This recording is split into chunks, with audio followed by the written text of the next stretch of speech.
Daily. Taste the Daily. Montha తుఫాను వల్ల 15 లక్షల ఎకరాల్లో పంట నష్టం జరిగిందని వైసీపీ అధినేత మాజీ సీఎం జగన్ అన్నారు. అయినా రైతుల పట్ల కూటమి ప్రభుత్వం నిర్లక్ష్యంగా వ్యవహరిస్తోందని ఆగ్రహం వ్యక్తం చేశారు. కూటమి పాలనలో 16 సార్లు ప్రకృతి విపత్తులు సంభవించాయని గుర్తు చేశారు. వైసీపీ హయాంలో ప్రతి పంటకు బీమా ఉండేదన్నారు. అయితే ఇప్పుడు పంట నష్టంపై అధికారులు ఎవరూ క్షేత్రస్థాయిలో తిరగడం లేదని జగన్ మండిపడ్డారు. 18 నెలల్లో రైతులకు ఒక్కసారైనా ఇన్పుట్ సబ్సిడీ ఇచ్చారా అని ప్రశ్నించారు. మొంతా తుఫాన్ ప్రభావిత ప్రాంతాలలో వైఎస్ జగన్ పర్యటించారు. కృష్ణా జిల్లా పెనమలూరు, పెడన, పామర్రు, మచిలీపట్నం నియోజకవర్గాలలో దెబ్బతిన్న పంటలను పరిశీలించి రైతులను జగన్ పరామర్శించారు.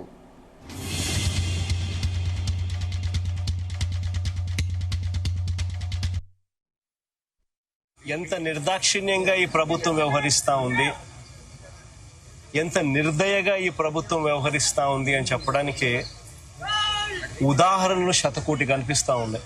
ఈ మోంతా అనే ఈ తుఫాను దాదాపుగా 25 జిల్లాలపై ఈ తుఫాను ప్రభావం పడింది.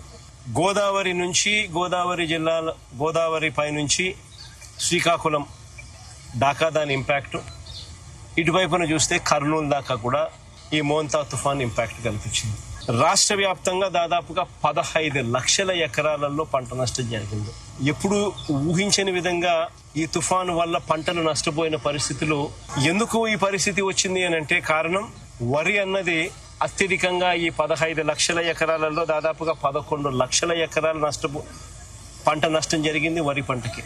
నిజంగా ఎంత దారుణమైన పరిస్థితి అన్నది చెప్పడానికి ఒకసారి చూస్తే పత్తి, మొక్కజొన్న, అరటి, బొప్పాయి ఇవన్నీ కూడా లెక్కేసుకుంటే దాదాపుగా మరో 4 లక్షల ఎకరాలు అటు ఇటుగా. ఒక వరి దాదాపుగా 11 లక్షల ఎకరాలు. రాష్ట్ర వ్యాప్తంగా దాదాపుగా 15 లక్షల ఎకరాలు రైతులు నష్టపోయిన పరిస్థితుల మధ్య ఈరోజు రైతులు కనిపిస్తా ఉన్నారు.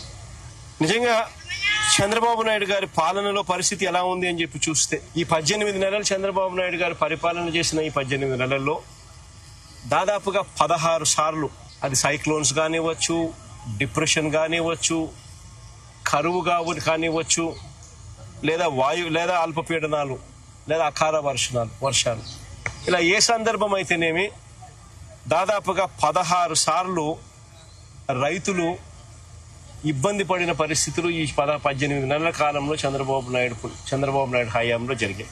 నేను అక్కడే అడుగుతా ఉన్నా, ఈ 18 నెలలుగా కనీసం ఏ రైతుకైనా ఒక్కసారైనా ఇన్పుట్ సబ్సిడీ అన్నా ఇచ్చారా అని అడుగుతాను. కనీసం ఏ రైతుకన్నా ఒక్కసారైనా కూడా కనీసం ఇన్సూరెన్స్ డబ్బన్నా కనీసం ఏ రైతైనా చూశాడా అని అడుగుతా ఉన్నా. కనీసం ఏ రైతుకైనా కూడా పెట్టుబడికి సహాయంగా 20,000 ఇస్తామన్నారు. అన్నదాత సుఖీభవ అని ఒక పేరు పెట్టారు.